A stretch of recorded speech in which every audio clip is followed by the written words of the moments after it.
High all நீ மிளகா அப்படி பண்ண போகிறேன். கடலப்பருப்பு உளுத்தம்பருப்பு 2 ஈக்குவலாக போட்டு மிளகா போட்டு உப்பு போட்டு வச்சுருக்கேன்.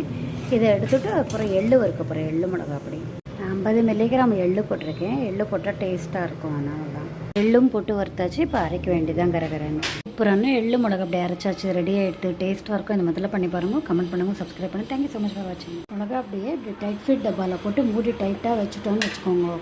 1 மாதம் 2 மாதம் கூட அது மாதிரி வச்சுக்கலாம்.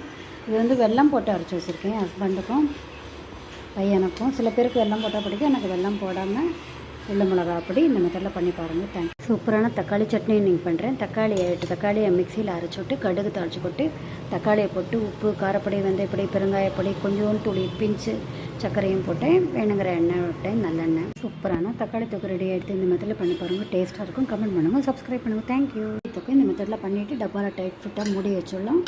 லாங் லாஸ்டிங் வரும்.